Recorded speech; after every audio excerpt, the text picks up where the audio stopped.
Hi, Denkers Minto here. Just finished off my morning ride and my morning yoga, which for me is probably one of the best ways for me to start my day. And I'm speaking very quietly at the moment because I think all my children are still asleep, so bear with me if I lower my voice. I haven't really been, last week I haven't been doing many videos. My focus has been somewhat distracted, which I think I've learned a lot from myself this week. But in the process of selling cars, we don't make money on cars. But there's something that I wanted to do, and I thought there was better ways to be spending my money other than investing in things that depreciate at a rapid rate. So apologies for not recording last week. And today I really just wanted to touch base, and as we move into the whole spirit of Christmas, and if you don't believe in Christmas, maybe a time of family and a time of just being together and just moving away from work, even if it's just a small segment of time of the year.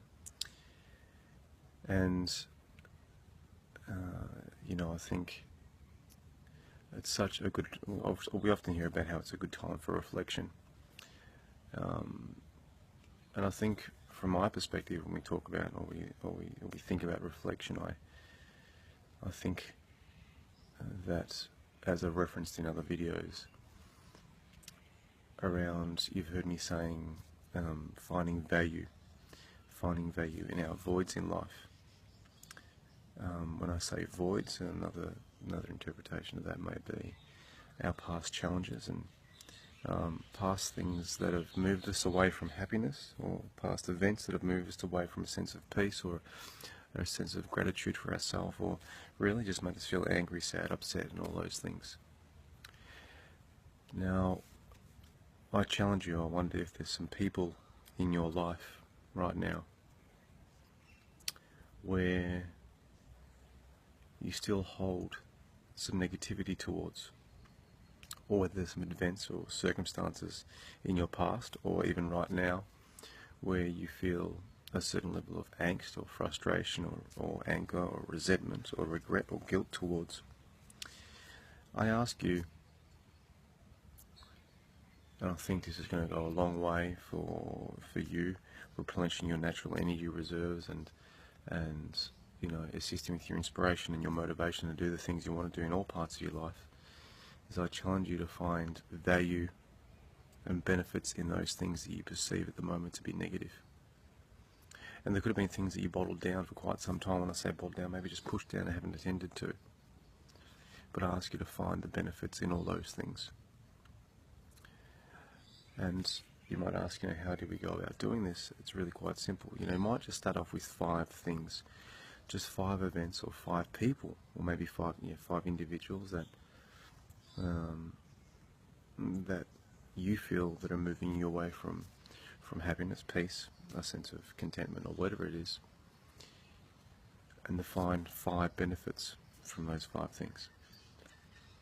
And how you do that, I do it at times regularly. It's just, how can this experience be of benefit to you? How could you get value or benefit from that experience, or how can you get value or benefit from that character trait that you don't like about that person?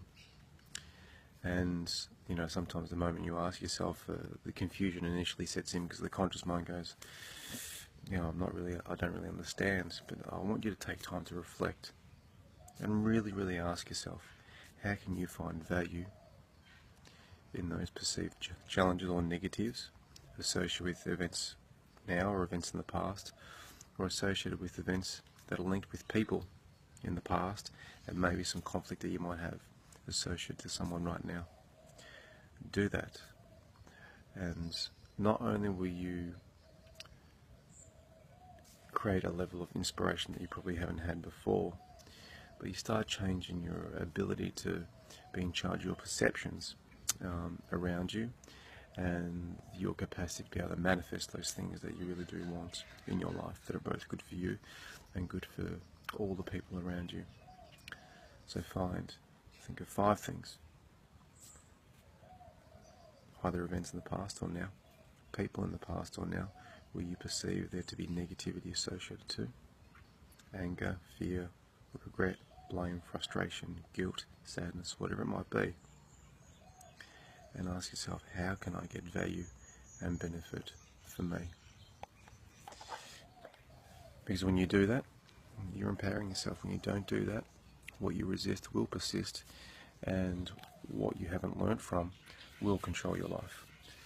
There are some really simple processes similar to that that you can do, but I think at the end of the day what it does come down to is really changing the quality of the questions that you ask yourself. Because when you do that, you start asking yourself solution-focused questions that you'll always find value in voids. Okay?